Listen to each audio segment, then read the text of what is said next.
I appreciate the readiness to dive into this lesson. And so this morning we are in lesson 5, where we're going to be transitioning in our acrostic theme from sanctification into service. If you're visiting with us, we are grateful for your presence, and we want you to be aware that we have all these classes being recorded and put on our YouTube channel. You'd be able to access those classes if you'd like to go back and see any of the previous ones, or if you just want to go back and review, you can do that. Also, there's a QR code there if you would like to access the lesson material that we're going to be going over this morning. You can do that by scanning in that code, and it's going to bring up all the lessons. And just go to, I believe it's page 9, and there you'll see lesson 5 to be able to review that lesson.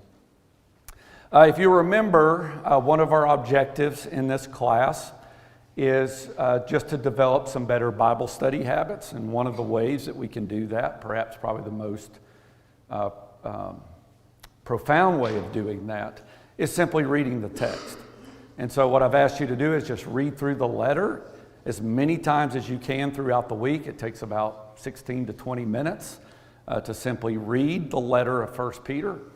And so what I'm doing to challenge us is to actually see how many times we can do that. And I took a count last week, which was outside of our normal 10-lesson structure. And I'm going to save that for the end. We'll add that to the back end as a bonus. But if I could get a show of hands, who was able to read it one time this week? 3, 4. Okay, how many read it twice?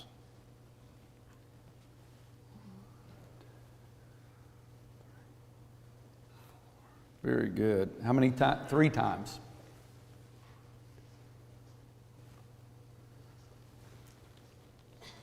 4 times. Okay, good. 3. 5 times. Got 2, 3 there in the back. Great. 6 times. Who read it more than 6? How many, Kay? 7. Anyone else read it more than 6? All right, okay. And we'll add that to this chart next week to see how our progress is going. Okay, all right, so this morning we're lesson 5, and here we are in this section of our acrostic theme where we're going to be getting into how we carry out our holiness, how we carry out our priestly service. And Peter is going to discuss some relationships, and these are by no means exhaustive relationships, exhaustive list of relationships, but rather these are important relationships because they have the greatest impact on our faith. And we'll see how he highlights features in each of those relationships that create tension, that create conflict for us and challenge our faith. And so here's how our outline pans out. If you remember when we began the study, our first chain in this link was Peter bringing us front and center, letting us know this great mercy that God has brought about a new birth. And this new birth is into a living hope. It's into an inheritance that will not perish, fade, or spoil. It's kept for us in heaven. It's secure. It's there. It's waiting. And nothing is going to take that away. No falling economy. Nothing is going to reduce the value of this immeasurable inheritance that's waiting for us. And in this salvation, we are receiving the goal of our faith, which is the salvation of our souls. And so he wants us to be confident in this covenant relationship that we have with God. And so he then leads us into this idea of sanctification. It's a big word that simply means to be holy, to be like God as he's going to use as an imperative. And so we have a new identity as a result of this salvation. Salvation isn't the end result, it's actually the very beginning of our transformation. And God is giving us a new identity in this transformation as obedient children. And so we looked at all these different things in which he said, here's what you were, but here's what you're going to become. Here's what you're pursuing. There's going to be a change, a reorientation of the direction of your heart, a direction of where you're taking your life. And he's wanting us to head in such a way that we're actually coming to the cornerstone.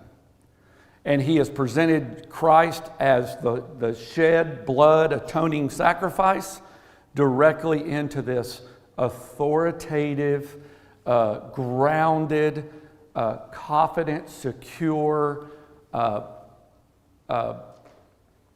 individual in which we can put our trust and our faith in him regardless of whatever circumstances we may find ourselves. And so we come to a living stone. It means he died, but he didn't remain dead. He was raised from the dead. And so here he is, this living stone, and this all centers on this idea of holiness. Everybody comes to the stone. Everyone comes to it. And to believers, the stone is precious, but to the unbelievers, they fall, they stumble. And yet, even in that stumbling, Peter is going to hint a little bit here through the letter that part of their falling is so that they come to him and see him as that living stone. And that's where we come in as priests to bring about helping them on this journey of transformation in which they can take on a new identity like we have. So when we talk about holiness, this is in our dictionary. And I just wanted to go ahead and give us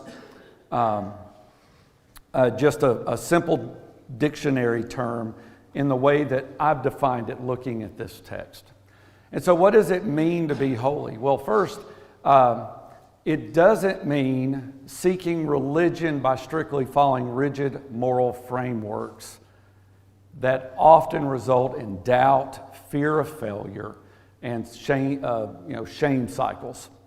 Holiness is understood as a relational journey centered on ongoing growth as distinct children of God. This new birth is grounded in the cornerstone, offering a counter-cultural foundation for identity, conduct, hope, and community, which is embedded in God's character for steadfast faithfulness to his conduct.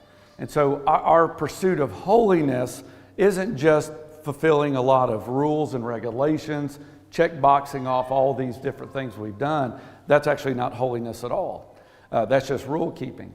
But holiness is actually about transformation, in which we come to a cornerstone that gives us belonging, that gives us identity, because we're connected. We're grounded to that cornerstone as living stones ourselves. And we're each being built up to create this spiritual house. And that's the goal that God has in mind for our holiness. And so if we're not seeking holiness, it's going to be really difficult for that structure to be able to withstand the onslaught of tension and conflict that arise. Now, to illustrate this further, that God is wanting to take us beyond just conversion, that God has a plan for the direction of our lives. He's wanting to change our character. He's wanting us to become more like Christ. And so he's going to use a literary device known as rhetoric imperative. He uses this throughout chapter 2. Starting in chapter 1, verse 13 is where he's going to begin using these. You need to be this, you need to be this, you need to be this. And that's this instruction. These are almost like commands in which he's telling us, this is what you need to be doing. So in the very beginning, he says, we have this great salvation. He says, you are children of obedience. He who called you is holy. And what should that result in? Well, he's going to say, be sober and set your hope fully on the grace that is to come. Be fashioned differently. In other words, do not be conformed to the former way of life you were. He says, be holy in all your conduct. He'll say, you call upon him as Father, who will judge each man impartially. You know you were redeemed with precious blood. Well, what should that result in? You're going to live out your time as sojourners, as foreigners, as pilgrims, in this reverent fear for God. You're going to abstain from every sinful desire which wages war on your souls. And this is more than just sexual sin. Matter of fact, that's not even what he's drawing attention to. He's going to talk about the sin that is going to cause conflict in your own life because you are struggling in your suffering. That suffering, that difficulty, that tension, the challenges that you face are going to bring impurities to the surface. We're talking about anger and wrath and fear and doubt. We get this false sense of who God is, and it's going to bring about all these unhealthy, unfettered emotions. And what are we going to do with that? Well, we need to abstain from allowing these emotions and feelings to manifest themselves in such a way that we actually become harmful to others. So we're going to abstain from some things.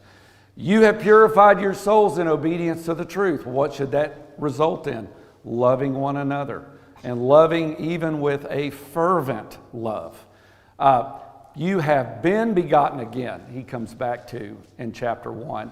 And yet, what does that begetting do? Well, you need to put away guile and hypocrisy, and then push forward to desiring the pure milk of the word, like newborn babes. You have tasted that the Lord is good. And what should that result in?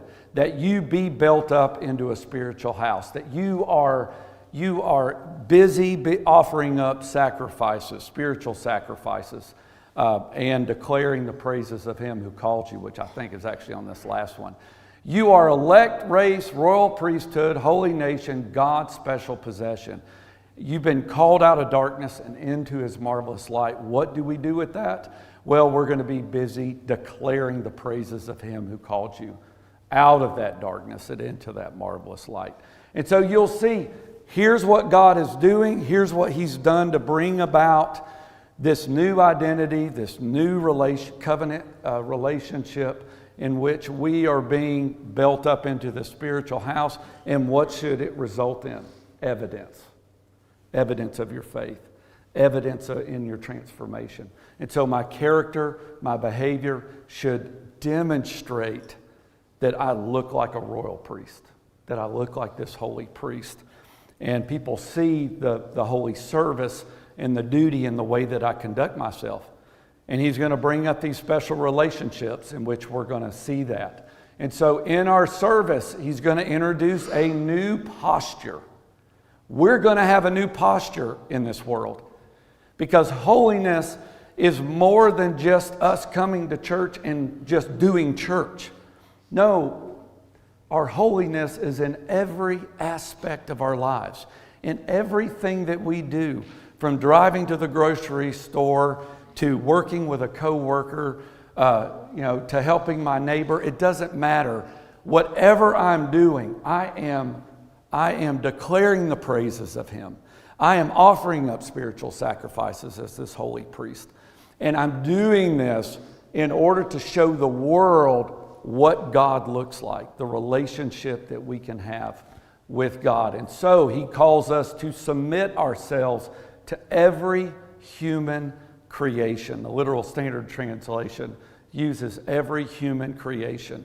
Peter's making this clear. This is any human institution, any human authority in this life. He's saying you need to submit to this as a Christian, as one of those living stones. And that's something that we find very difficult. This is something that can be really hard. And we create all types of excuses why we refuse to submit to human authorities.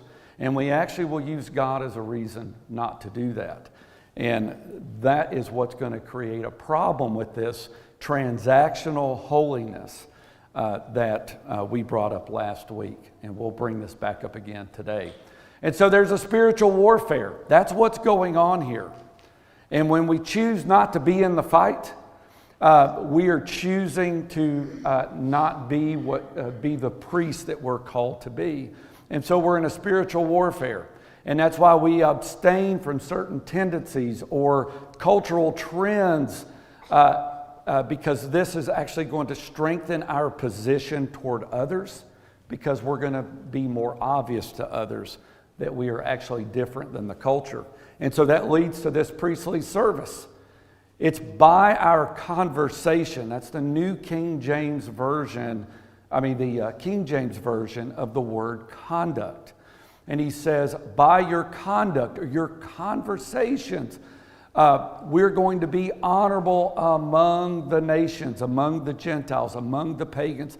In our day, we would say among the secular-minded people. We are going to be honorable among them in our conduct. And what this does, because behavior is a language. I may not say a word, but my actions may reveal my heart anyway. And so if behavior is a language, how then am I using that language to declare the praises of Him? And if I'm not living out my life in such a way in which I'm demonstrating the character of Christ, where I'm being steadfast and I'm standing up against the onslaught of conflict, where I'm holding fast to my integrity, I'm holding fast to my godly character, there are people watching. There are people watching me. And guess what happens if I allow my anger to become unfettered and I lose my cool and I lash back out at somebody? What kind of an effect may that have on that person that watches? Well, they may say, well, boy, that guy's a hypocrite. He claims to be this godly person and he's behaving like this. What are the odds I'm ever going to convert that person because I'm a holy priest? How am I going to be able to do that if I can't have the fortitude to stand my ground and be what God demands for me to be? Because we are in a spiritual warfare and we need to be training ourselves for such. And so this provides this divine posture. Because when we partake in Christ's sufferings, that's the conclusion of this class when he gets to verse 21 through 25. He's just going to simply use Jesus, where he's going to lead us from seeing this great cornerstone to seeing why he is the cornerstone. What qualified him to become the cornerstone? Well, he gave his life. He suffered. And when he did suffer, he didn't react like the world reacts. He reacted the way that he's calling us to react. When he was reviled, he did not revile in return. And what was the purpose of him going to the cross? If you remember in that text, what did he say? He's actually quoting an Old Testament passage. Why did Christ suffer? Why did he suffer? He's leaving an example, is what it says. Well, leave an example, but why? What's the example? Why did he have to suffer? Obviously, he didn't suffer just to say, hey, look, guys, look, I can do this, you can do this too. What was the end result? What's the end game? What's the end game here? What does he say in the text there? He was wounded so that we could be, I think I heard it, what? Healed. Healed. You see, that's the end game. He's wanting to heal us. And if we're to follow in his footsteps, as Brian just said, then what is our purpose for suffering? To heal. We're healing others. And if I go into a situation in which I've got an unruly, harsh boss, and he ends up doing something in which, oh, I got him now. He's been beating on me for years. I've got some ammunition. This is going to get him fired. People do it all the time. And they go, this is justice. This is righteous indignation. And I win. I get to win for a change. I've been losing all this time. Now I get to win. Is that really our end game? so that we can finally get it back on this terrible boss? No, that's not the holiness that he's calling us to. That's not the priestly order he's calling us to. No, our end game is to heal that boss. That changes our entire perspective in the way that we approach this boss day in and day out.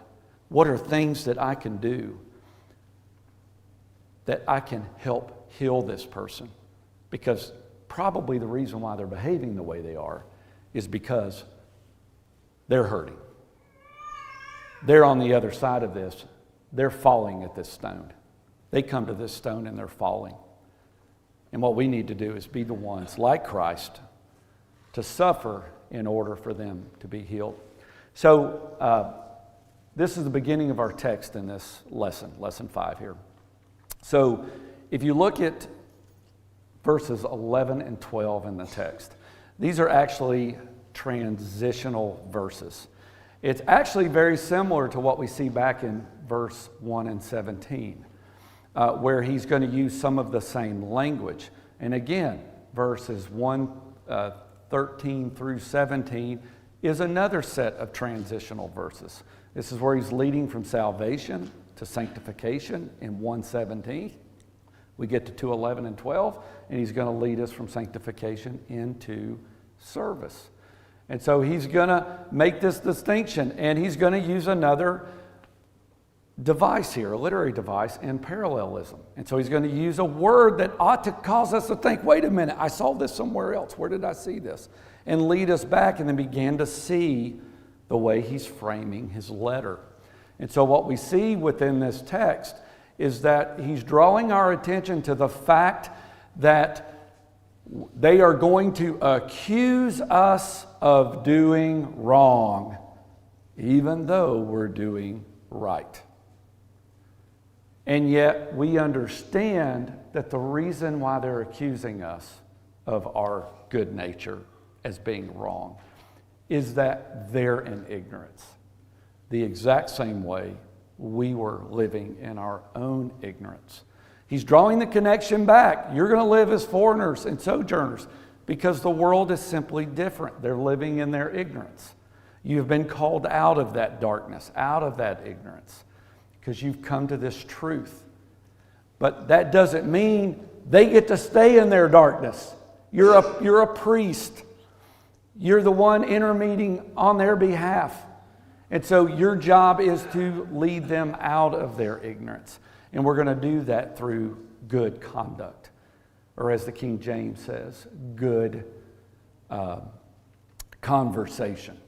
And so we're going to live in such a way among the pagans, among the secular. We're going to live in such a way that they end up glorifying God on the day that He visits us.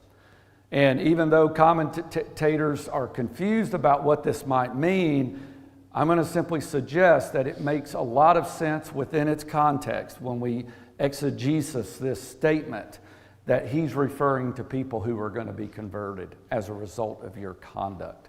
And we'll see the subtlety of him bringing this back up over and over again, how important it is that we manifest good behavior in a world that's hostile towards us. So here's the text this morning that cover the human creations that we are to be in submission to. And he mentions two specific groups. Do you recall what the first group he mentions? What's the first group that covers 13 through 17 there? What? Yeah, he's going to call it government, but you're going to notice he's going to cover pretty much all of their government in their time, because he's going to actually mention Emperor Nero himself in this text. And in that second part from 18 and following, what other human institution does he mention? Yeah, he's going to mention masters.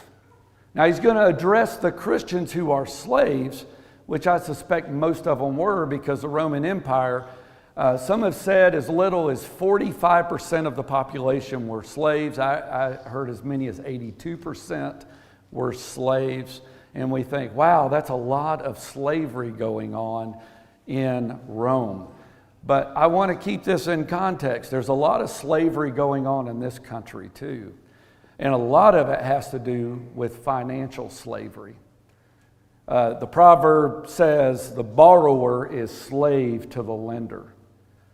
And that is true. And so when I pull out my MasterCard, because that is, when I hold that MasterCard, it is my master. Because when I go and I take out credit, now I'm obligated. I am in debt. I am in bondage to that master because now I am obligated to make those payments. And when I don't, then I am penalized. And it also removes the freedom from me to be able to be generous in my giving. Because when a crisis comes and I'm living paycheck to paycheck because I can't be disciplined in how I manage my funds because I have so many masters that I must yield to, I cannot help my brethren that find themselves in a financial crisis.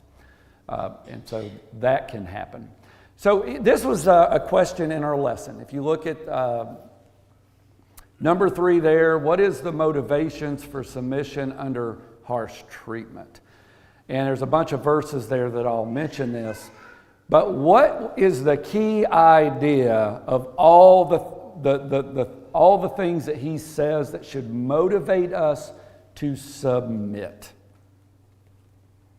Even to the unsubmittable.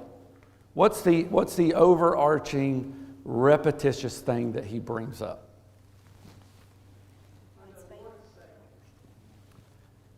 Yeah, for the Lord's sake. And he doesn't say it just one time. He litters this text. Here's the reason why you submit. They don't deserve your hard work. They don't deserve you. But we don't do it necessarily for them. Ultimately, we do it for God. And this really should change our perspective in everything that we do. When we work, we're going to work in such a way, this is down in the slave section, we're going to work in such a way that we work unto the Lord with all our might. What do you think that does to people that are watching your work ethic? You got a harsh boss. Well, I'm going to quiet quit. Quiet quit. That's a new word I found out just recently. I didn't even know what it was. What's quiet quitting? Well, it's doing as little as you can. Just do the bare necessities so that when you go to get your paycheck, you have to turn your back. Because it's just too shameful to be able to say you earned that money. Because you're just doing the very little. Because you're being mistreated. Well, I'm going to show you. I'm just going to not do my work as well. And we do that all the time. And yet, what does God call us to do? There's another proverb. You see a man skilled in his work, he won't serve before mere men. He'll serve before kings. And so, but when somebody sets their hand to do all their work as unto the Lord, they're going to find themselves working before kings and not just mere men. So that's one advantage. But our motivation is that the way we work is because we're there to honor God. And by honoring God, we're actually going to give ourselves, we're going to fulfill our priestly service by showing the world, showing others what it means to be a Christian. Because they're going to see the character of Christ in the way that I live when I'm doing the work, regardless of what others think that we ought to be doing. I showed this at the very beginning when we jumped right into the text. But the point of this little chart right here is to show that the triune God, the Father, the Son, and the Holy Spirit, were not just instrumental in my salvation. That's what a lot of people want to teach from the very first chapter. But actually, the way the text is written, the way it's structured, God is orchestrating all of this. And so when Peter says to the elect exiles who are scattered, And then he goes to the next verse and he talks about the Godhead. Here's what they're doing because of that. God is instrumental and responsible for the exile, for the scattering.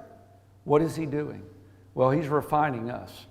And he wants us to be priests who then can help lead others to join this spiritual house. And so we see that same language in which God is working through me. And so when I find myself struggling, when I'm in that conflict, when I'm in that tension, and I think, well, where's God in this? I shouldn't be thinking that way. That's not the mindset I should have. I should be thinking, what is God wanting me to do in this situation? I need to follow what he's telling me to do and do it in a way that honors him, and then let him bring about the work that follows. And so I can be used as an instrument instead of a hindrance for him. Here's another question that was asked. According to these verses, what positive aspects of our reputation should be known for, especially when living in a culture that is unsupportive of the gospel? What did y'all get there for number 4? Submission. Be submissive, not rebellious. Okay, submission and not rebellious. Where do you see that? What verse? Just in general? As slaves, and submitting to government, submitting to your boss.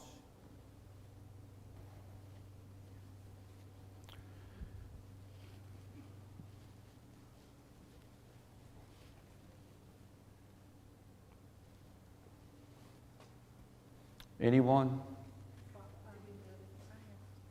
I have a thought, but you tell, I'm not sure. When we're working within the world, whatever, we have what they think as a transactional covenant. But we have a relational covenant to God. And when we work, we should be showing that positive aspect of our lives, is that covenant relationship we Yeah. have with God. I'm not sure if but that's what I think of in that question. Yeah, well, you're saying the right things. That's correct. That the way we conduct ourselves creates a reputation. We're exemplifying a certain type of behavior that's inconsistent with the culture that we're surrounded by. And so he's going to say there's going to be some results in the way that I'm behaving. There ought to be some positive outcomes in the way that I'm behaving. So he says, you should silence the ignorant talk of foolish people. People think they're right. Don't argue with them about them being right. You live in such a way that they're shamed by your conduct because they're going to be proven wrong. That's the point here. We don't get in those arguments. Just live the life the way God is asking you to live, and this will sort itself out. I've got a good friend of mine that had a boss that was so hard on him for years. Matter of fact, wrote a review. And this guy used to keep this review in the back of his wallet, in his pocket. And anytime he would get really angry, he'd pull that out and he would read it. And it would just infuriate him further. And I was like, why does he keep doing this? Because for him, it empowered him to feel justified that when this boss failed, or when somehow he got a leg up on this guy, it made him feel right. He was winning. He was winning. And I remember a brother telling him, you know what you need to do with that? You need to burn it. You need to burn it. And you need to look at that man differently. And so he did. Years later, 5 years later, after he had done this and just simply lived a quiet life, taking the abuse, but continuing to display the character of Christ in every aspect of his life, in humility, in patience, in kindness. And this guy had his own moment. He had his own crisis. It was so bad, he didn't know who to run to. But he knew to run to James. Because he was the only man in his life in which he saw the character of Christ. But it took years of suffering for James to experience that. That guy showed up at a gospel meeting at where he went to church, showed up. Because of the impact James had on this man's life. Because he lived out what Peter's calling us to do in this text. He's living it out. And so these kinds of things can happen. We silence the foolish talk. You live as free people, and that freedom, I don't worry about the harsh treatment, because ultimately I have freedom in Christ. No matter what happens in this life, even if it's for a moment, there's this eternal weight of glory that I'm looking forward to, even though there may not be favorable outcomes in the near future. For it is commendable. And this commendation is something that can happen in this life, and it can happen by those that watch your good behavior. Because you never know, somebody out of the blue comes up and goes, "You're the reason why I became a Christian." You go, "Well, I never taught you the gospel." No, but you lived it. You lived it. And that's what it means to live, to have honorable lives among the Gentiles, that it's our conversations, is actually our conduct. This was in our lesson. This was an analysis. That's it. This is those thinking questions. You were asked, how can one fear God and honor the emperor when these do not align? What did y'all answer for that? You can't answer, Brian. What did y'all get? What did y'all get? Wait. Go ahead. I'm sorry, I can't hear you. Verse 17. Show proper. Oh, 17? Yeah, that's the center of that chiastic structure in verse 17. Yeah, that's kind of the center point. That's the big idea. And so that's what we're called to do. We're called to do these things. That's the ultimate end result of our effort, is this is just the way we need to be, even when it feels hard or confusing. But how is it that we can fear God and honor the emperor when these don't align? This is Nero we're talking about. I think the idea is when it aligns with the Word of God. In other words, the apostles talk about how we ought to obey God rather than man.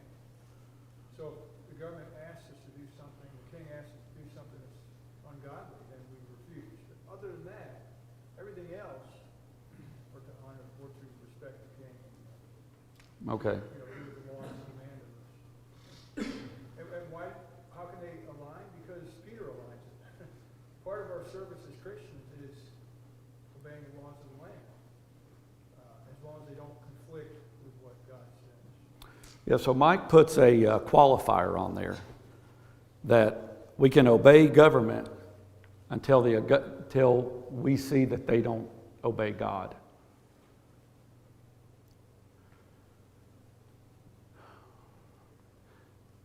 I appreciate your point, Mike.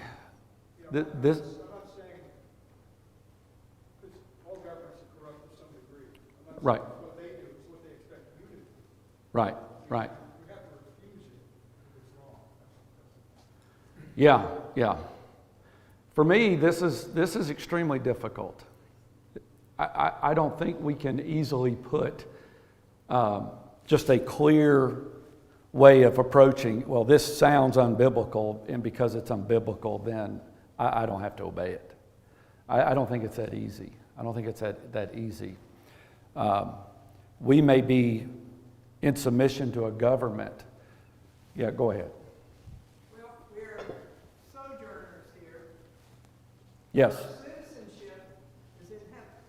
Yes. So that's where the highest of authority is. Thank you. Yeah. And in Daniel, what we read that, that God is over all the kingdoms of men. Mm-hmm. So this is where, for me, it becomes, I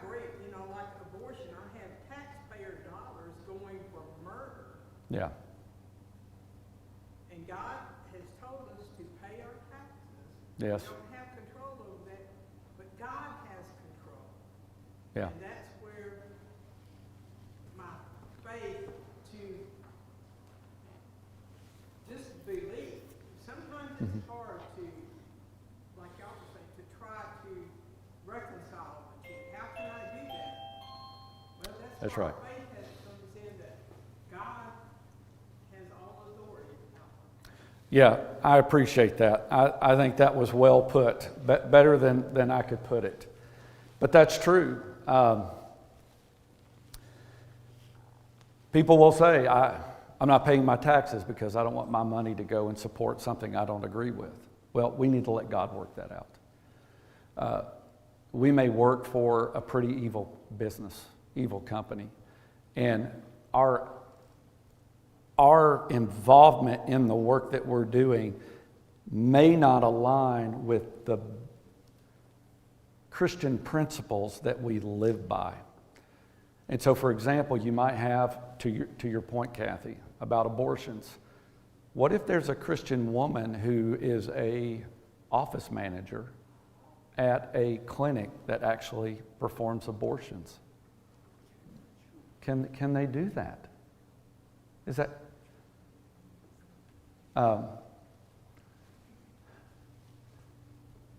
and so for us, we don't run away and isolate ourselves and distance ourselves from actions that seem inconsistent with our worldview. We lose our ability to be priests. We lose our ability to be able to be the examples and to shine our light forth into a dark world. The light entered into the darkness. That's what we're called to do, to enter into that darkness. This gives us an opportunity to be able to serve. As it is our custom with this particular class, is after that bell rings, we're going to have a prayer that is formulated based on this text that we studied. And I've asked Josh to lead that prayer. Just before he does that, I do want to just highlight one thing.